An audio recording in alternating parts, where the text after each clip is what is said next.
Longfellow here, interrupting this test of the emergency broadcast system to bring you this Channel 4 Action News breaking story. The mayor has finally declared a state of emergency following the discovery of the 27th victim of the blood grinder.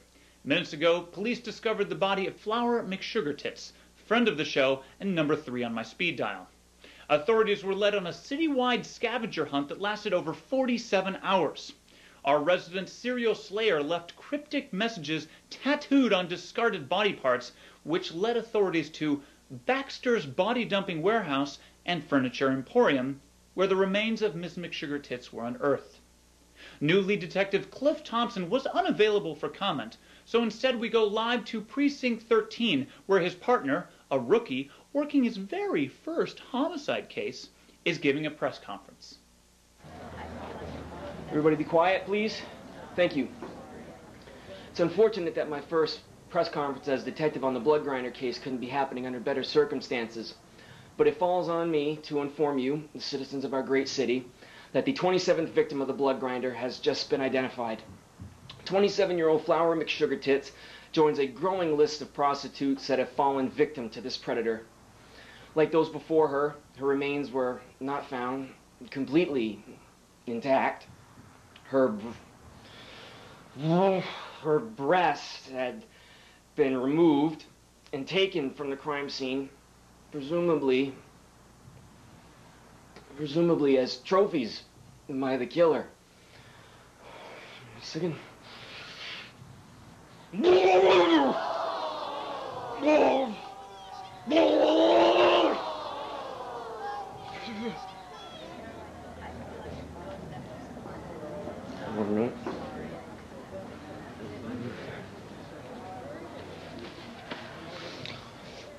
Sorry. The police force will not be releasing any further information at this time. The mayor has declared a state of emergency, and there is a citywide curfew in place indefinitely. The curfew applies to prostitutes, and any adult escort caught outside of their home past 9 p.m. will be subject to a $1,000 fine. If we don't enforce this curfew, the blood grinder most certainly will. All other citizens are strongly encouraged to remain indoors after dark, and to only travel in groups should nighttime travel become absolutely necessary. Please rest assured that the police are doing everything that they can do to bring this madman to justice. Thank you. That was Rookie Detective the Rookie? Rookie Detective the Rookie speaking at Precinct 13 live from a press conference. Despite all the unfortunate news, it's still a breath of fresh air to see a sober, competent man working this investigation. Well, folks, the tally for the evening reads something like this: 2 new detectives, 1 new body, and an endless number of questions. Are we any closer to catching the blood grinder? Will the blood grinder's rampage ever end? One thing's for sure: you better hold on to your blood. Until next time, ladies and gentlemen, I'm Bob Longfellow, bringing my action to you.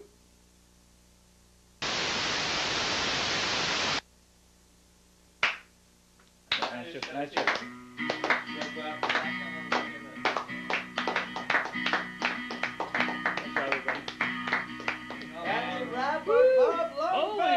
get the handshake on camera, everybody. Hey. Yeah. Wait, on camera. Oh. When he passed by, he tripped over the body and blamed me for leaving it there. He cursed me, in fact. One thing. Anything of value had been stripped from them. It's as if, well, balls, sorry, only a person in desperate need. Anything of value. Ho, ho, ho, ho! You have crossed the line, young blood. Fuck me. Cut it. Thanks so much for joining us. Thank you, Bob. Let's grab a beer sometime. Maybe go fishing. I know you're a big bowling fan. These are so good. Have you ever had a daiquiri, Bob? Honey, can you get me another one of these? Always telling lies about America.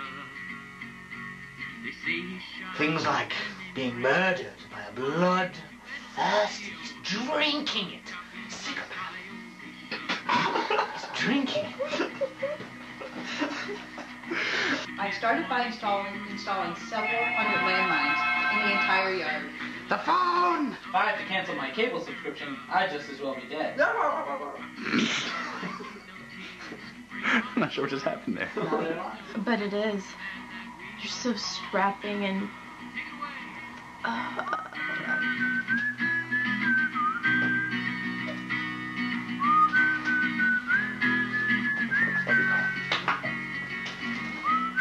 Here, quick.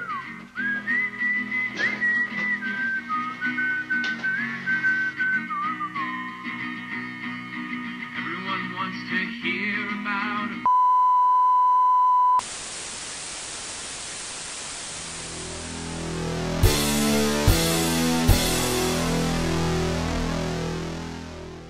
Hey everybody, welcome to the Blood Grinder Blodcast. I am Matt Bronsdorf. I'm Nick Schwartz. And I'm Dave Conti. This is the season finale, if you will, of the Blood Grinder Blodcast. This is episode 13. 13. Unlucky for some. Thank you all for tuning in all these 13 weeks. Yes. Let's get everyone. You've been a wonderful audience. Yes, you have, and thank you, of course, to our contributors and everyone for their support. All the actors for the Channel 4 Action News, who you just saw in a lovely little gag reel. They were all tremendous, and thank you to Corey Stevens, who ran camera for us a few times and was the rookie. Sean Walsh, Zach Parsons. Yep, all you guys. Everyone who helped us out with this whole endeavor, thank you so much. It wouldn't have been possible without you guys. As we have said before, the Blodcast will continue on a once-a-month basis where you will be seeing all of our pre-production as we ramp up to shoot next spring. Why don't we talk about this week's edutainment, True Lies, which I would like to say first is arguably the greatest film of all time. Arguably the greatest film of all time, but inarguably one of the greatest action films of all time. True Lies is a masterpiece. It really is. It's James Cameron's, I think, his best work. I think it is the culmination of everything that he has brought to the table as an auteur, as a technician, as a filmmaker, everything. It is a pitch-perfect action film. It's an impeccable blend of action and comedy. It's completely self-aware. There's so many ridiculous things happening in this movie. Like towards the end of one of the many climaxes of the film, when we're on the bridge, and the truck is teetering, and a fucking pelican flies in, just like, and then it knocks the thing over because it just weighs it down ever so slightly. That's funny. More than that for me though, my favorite moment comedy-wise is a tie between the Uzi. Jamie Lee Curtis has, she's given an Uzi to shoot, some terrorists. She knocks out of her hand, and it falls down the stairs in a perfect, tumble, and it shoots, 18 fucking terrorists. It's hilarious. The way he does it is hilarious. It's just so ridiculous. And then, of course, the horse, man. Schwarzenegger commandeers a horse in a bike chase.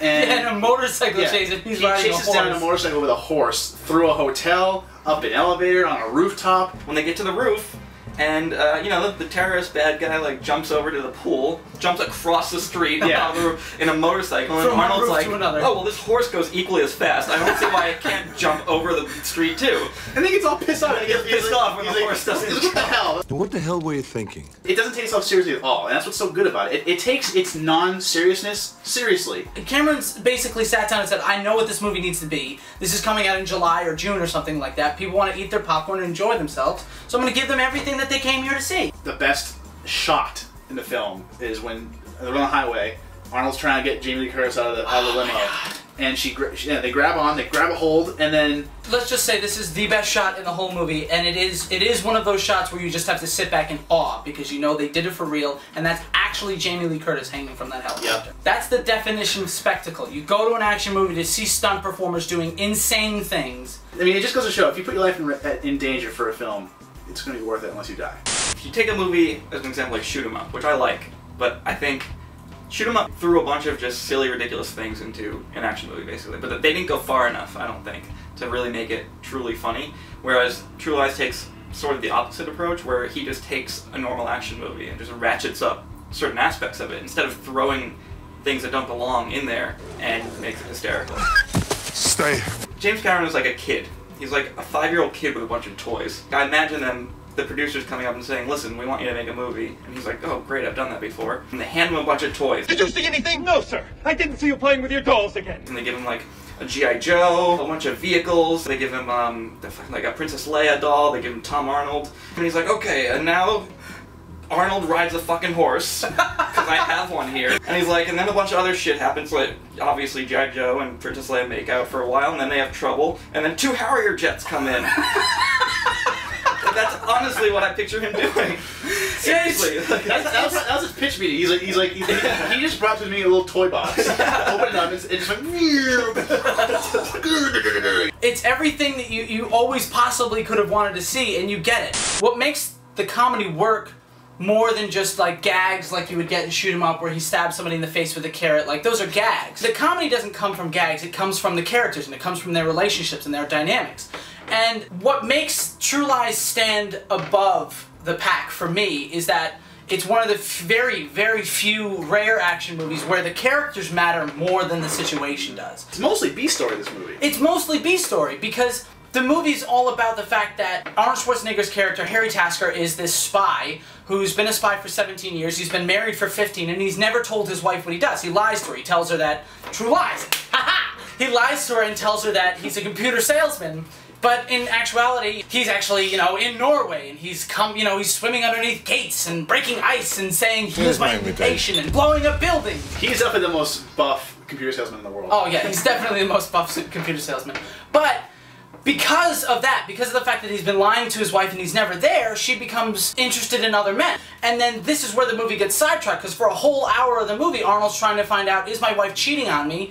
When it's his own fault. And that's what makes it so great. It's like, the movie's all about their marriage and how it's fallen into the pits and how do they reconnect. They reconnect by taking advantage of their life. And then when they get sucked back into the situation, the terrorists come and they kidnap him and his wife, and then they kidnap his daughter as well. It's like... The stakes are so much higher then. Yeah. Because you've spent so much time with these characters, the stakes are way higher and it's just way more engaging that way. What's great is that, you know, Cameron frames, you know, saving this marriage against saving the world, and treats saving the marriage as being the more important thing, because the characters are the most important part of the movie, you know? You want to see these guys succeed. You want to see the marriage get rekindled because, you know, it's so believable and so well written. It's just, it's fucking perfect, man. Yeah, the strongest scene in the movie is when they've been captured and he's about to be tortured for information, and everyone walks out and it's just him and Jamie Lee Curtis tied up and talking about, like...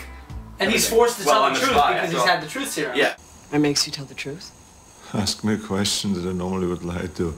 Are we gonna die? Yep. That is also my favorite line in the whole movie, because she asks him, have you ever killed anybody? And he responds like totally drugged. He's like... Yeah, but they were all bad. In addition to the comedy and the characters that we're taking as inspiration from True Lies, is the way that the climax is structured. It's basically a 40-minute climax. It starts in the Florida Keys, they're captured, he's gonna be tortured, then he gets loose, kills off as many terrorists as he can. Oh, God. They take off with the nuke, then they have to stop the other nuke from getting into the United States by blowing up the bridge on the Florida Keys. And then he finds out that his daughter's been kidnapped, so he jumps in the Harrier jet, and he takes the Harrier jet to the city, and he fucking has this whole huge sequence where he's, you know, hovering over this building, and he's shooting up the building, and he's trying to save his daughter. Yes! Oh! And it's just like this unending situation that just builds and builds and builds and builds. So it feels like a true climax. I'll have what she's having. And we're doing a very similar thing with the Blood Grinder, where it starts in one place and then just builds and builds and builds to that ultimate explosion of action. We're hoping for a James Cameron climax with the Blood Grinder. So we have one final painting for you guys for the season finale of the Blodcast. Basically, this is a point where Ronnie's in serious danger here.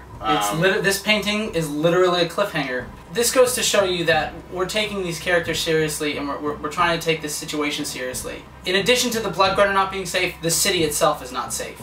And Ronnie is not invincible, and he can be overcome. So Ronnie finds himself in a situation where he's about to be disposed of on the edge of this cliff. And we're not going to tell you what happens, but just so you know that Ronnie is not in the greatest of places right now. He does not have the upper hand. So that's it, guys. Thank you again for joining us these past 13 weeks. Please donate. Please tell your friends to do the same thing. We have until this coming Saturday, July 30th at 8 p.m. To complete the campaign. So any of you out there, if you've enjoyed this, even $1 would be more than enough. But like we said, if we are not successful come this Saturday night, the Blood Grinder will be made next spring. We'll just find funding another way. Hold on to your blood.